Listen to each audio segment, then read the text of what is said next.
నమస్తే, welcome to NSTV news. ముందుగా ముఖ్యాంశాలు. ముందుగా మేషరాశి వారికి నవగ్రహాలు ఉన్నప్పటికీ రెండే రెండు గ్రహాలను మనము ఆధారం చేసుకొని మన ఈ సంవత్సరం ప్రణాళిక వేసుకోవాలి. ఈ మేషరాశి వారికి మే 14 వరకు గురువు అనుకూలంగా ఉంటాడు కాబట్టి అన్ని కార్యక్రమాలు సవ్యంగా చక్కగా సాగుతాయి. తర్వాత మేషరాశి వారికి బృహస్పతి 3వ స్థానం వెళ్ళిపోతాడు కాబట్టి అంత అనుకూలంగా ఉండదు. పైగా మేషరాశి వారికి 7.5 శని 7 ఏళ్ల నాటి శని ప్రారంభం అవుతుంది కాబట్టి జాగ్రత్తగా ఉంటూ కొత్త కార్యక్రమాలు చేయకుండా ఉన్నదాంతో సరిపెట్టుకొని ఆరోగ్య విషయంలో జాగ్రత్తగా ఉంటే సరిపోతుంది. మేషరాశి వారికి శని గురు ఈ రెండు అనుకూలంగా లేవు కాబట్టి జాగ్రత్తగా ఉంటూ తత్శాంతి ఔషధై దానై జపహోమ సురార్చనై మన కోసము గుళ్ళు గోపురాలు మంత్రాలు తీర్థాలు ఎన్నో ఉన్నాయి కాబట్టి ఆ సమయంలో అది ఆచరించినట్లయితే ఉపశమనం తప్పకుండా కలుగుతుంది. ఇక రెండవది వృషభ రాశి. వృషభ రాశి వారికి ఇప్పుడు అనుకూలంగా లేదు. మే 14 నుండి అనుకూలంగా ఉంటుంది.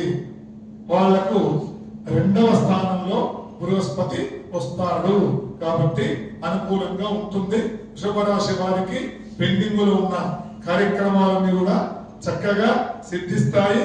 శనీశ్వరుడు కూడా 11వ ఉంటాడు కాబట్టి ఈ 2వ రాశి వృషభ రాశి వారు కేవలం ఒకే ఒక గ్రహము కేతు గ్రహము. ఆ కేతు గ్రహాన్ని శాంతపరచడానికి మనము ఏదైనా జపతపాదులు చేస్తే బాగుంటుంది. ఇకపోతే 3వది మిథున రాశి. మిథున రాశి వారికి కూడా ఈ సంవత్సరము అనుకూలంగా లేదు కాబట్టి మిథున రాశి వారికి ఇప్పుడు 14th మే వరకు అనుకూలంగా ఉంది. 14th మే తర్వాత కాస్త ప్రతికూలంగా ఉంటుంది. అనుకున్న పనులు జరిగే అవకాశం లేదు కాబట్టి ఈ మిథున రాశి వారు బృహస్పతి గ్రహానికి రాహు గ్రహానికి శాంతి చేసుకున్నట్లయితే ఆవుకు ఏమైనా పెట్టడం, అలాగే సూర్య నమస్కారాలు చేసుకోవడం, ఆరోగ్యం భాస్కరాన్నిచ్చే ఆరోగ్యాన్ని ప్రసాదించేవాడు సూర్యుడు. ఈ సంవత్సరం ఆయనే రాజు కాబట్టి ఆయన అనుగ్రహం కావాలంటే తప్పనిసరి సూర్య నమస్కారాలు చేయాలి. అలాగే 3వది ఇకపోతే కర్కాటక రాశి. ఈ కర్కాటక రాశి వారికి ఇప్పుడు బాగానే ఉంది మే 14 వరకు. తర్వాత అనుకూలంగా ఉండదు. ఈ మే 14 ఏంది అని మీరు అడగవచ్చు. మే 14 రోజే బృహస్పతి మారుతాడు. ఇప్పుడు ఒక రాశిలో ఉండి ఇంకో రాశిలోకి ప్రవేశిస్తాడు కాబట్టి అది చూసుకోవాలి. శని కూడా మారుతాడు కాబట్టి ఈ కర్కాటక రాశి వారికి ఈ సంవత్సరం గురు జూపిటర్ రాహు ఈ 2 గ్రహాలు అనుకూలంగా ఉండవు. ఇకపోతే సింహరాశి. సింహరాశి వారికి మే 14 నుండి చాలా అనుకూలంగా ఉంటుంది. పెళ్లి కాని వారికి పెళ్లి, సంతానం, గృహప్రవేశం ఏమైనా అనుకుంటే తప్పకుండా సింహరాశి వారికి సిద్ధిస్తాయి. ఈ సింహరాశి వారు శని రాహు ఈ 2 గ్రహాలకు మాత్రం తప్పకుండా శాంతి చేసుకోవాలి. ఇక కన్యారాశి. కన్యారాశి వారికి కూడా ఈ సంవత్సరం అనుకూలంగా లేదు. ఇప్పుడు మే 14 వరకు సంవత్సరం అంతా కూడా క్రోధినామ సంవత్సరంలో కన్యారాశి వారికి అనుకూలంగా ఉంది. ఇప్పుడు ప్రతికూలంగా ఉంటుంది కాబట్టి ఈ కన్యారాశి వారు కూడా గురుగ్రహానికి 3 గ్రహాలు గురు శని కేతు ఈ 3 గ్రహములకు జపతపాదులు చేయవలసిందే. ఇక తులారాశి. తులారాశి వారికి గత సంవత్సరం అంతా అనుకూలంగా లేదు. ఇప్పుడు మే 14 తర్వాత తులారాశి వారికి అనుకూలంగా ఉంటుంది. కేవలము ఈ తులారాశి వారు నవగ్రహాలలో ఒకే ఒక గ్రహము రాజులు చేయవలసిందే. ఇక తులారాశి వారికి గత సంవత్సరం అంతా అనుకూలంగా లేదు. ఇప్పుడు మే 14 తర్వాత తులారాశి వారికి అనుకూలంగా ఉంటుంది. కేవలము ఈ తులారాశి వారు నవగ్రహాలలో ఒకే ఒక గ్రహము రాహు గ్రహానికి మాత్రమే వాళ్ళు ఏదైనా శాంతి చేయాలి. ఇక వృశ్చిక రాశి వారికి ఈ సంవత్సరము గత సంవత్సరంతో అనుకూలంగా ఉంది. మే 14 తర్వాత అనుకూలంగా ఉండదు. కాబట్టి వారు చాలా జాగ్రత్తగా ఉండాలి. ముఖ్యంగా వాహనాలు నడిపేటప్పుడు వృశ్చిక రాశి వారు జాగ్రత్తగా నడపాలి. వృశ్చిక రాశి వారికి బృహస్పతి గ్రహం, జూపిటర్, రాహు గ్రహము ఈ 2 గ్రహాలు అనుకూలంగా లేవు. కాబట్టి ఆస్ట్రాలజర్స్ సంప్రదించి తగినటువంటి శాంతిని చేసుకోవాలి. ఇకపోతే ధనుర్రాశి వారు క్రోధినామ సంవత్సరంలో ఆరోగ్య సమస్యలతో చాలా బాధపడ్డారు. ఇప్పుడు వాళ్ళకి ఆ సమస్య తొలగిపోతుంది. ఆరోగ్యంగా ఉంటారు. చక్కని కార్యక్రమాలు నిర్వహిస్తారు. ధనుర్రాశి వారికి ఈ సంవత్సరము మే 14 తర్వాత అనుకూలంగా ఉంటుంది. కానీ శనీశ్వరుడు అలాగే కేతు గ్రహానికి మాత్రం శాంతి చేసుకోవాలి.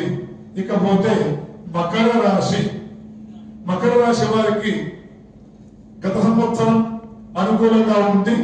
ఇప్పుడు కాస్త తగ్గుముఖం పడుతుంది. కాబట్టి మే 14 తర్వాత మకర రాశి వారు జాగ్రత్తగా ఉంటూ గురుగ్రహానికి, కేతు గ్రహానికి జపతపాదులు చేయాలి. ఇకపోతే కుంభరాశి వారికి ఇప్పుడు అనుకూలంగా ఉంది. ఎందుకు? బృహస్పతి మారుతాడు. కాబట్టి 14 మే తర్వాత కుంభరాశి వారికి చక్కని కార్యక్రమాలు సిద్ధిస్తాయి. ఖర్చులు ఎక్కువగా ఉంటాయి. అయినా శుభకార్యాల మూలాన ఖర్చులు పెడతారు. కాబట్టి ఏమీ బాధపడాల్సిన పని లేదు కుంభరాశి వారు. ఇక చివరిది మీనరాశి వారు చాలా జాగ్రత్తగా ఉండాలి. ఈ మీనరాశి వారికి గురు, శని, రాహు ఈ 3 గ్రహాలు అనుకూలంగా లేవు. అందులో ప్రధానమైనవి 2. గురువు బృహస్పతి సంవత్సరానికి ఒకసారి మారుతాడు. శనీశ్వరుడు 2 సంవత్సరాలకు ఒకసారి మారుతాడు. కాబట్టి ఈ మీనరాశి వారు మొన్న షష్టగ్రహం కూడా జరిగింది. షష్టగ్రహం కూడా జరిగిందో లేదో మనం భూకంపాలు చూసాం.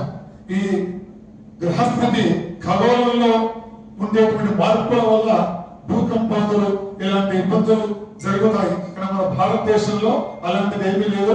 ఎందుకు అంటే ఇది వేద భూమి, ఇది శాస్త్ర భూమి, ఇది కర్మ భూమి, ఇది ధర్మ భూమి. ఇక్కడ యజ్ఞాలు, వేదాలు, హోమాలు, తపస్సులు ఎంత చేస్తారో మనకందరికీ తెలుసు. చెడు చేసే వాళ్ళు ఉంటారు. కానీ దానికంటే ఎక్కువగా ఇది భారతదేశం కాబట్టి భా అంటే కాంతి.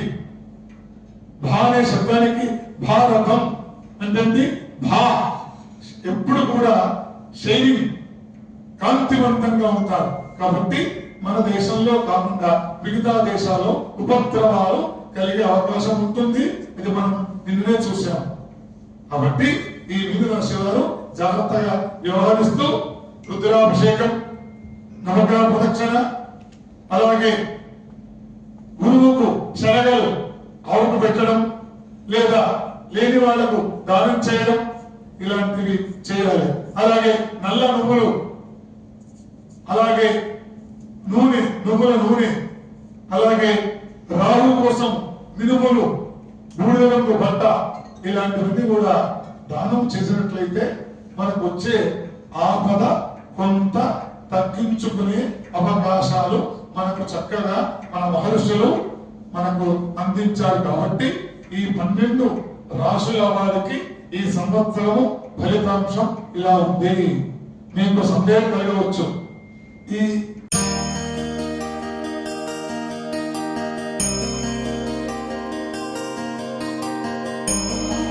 పచ్చని ఆశలు, తీయని విజయాలు కలిగిన సంవత్సరం కావాలని కోరుకుంటూ తెలుగు ప్రజలందరికీ Paramita group of schools Karimnagar వారి శ్రీ విశ్వవసునామ సంవత్సర ఉగాది శుభాకాంక్షలు.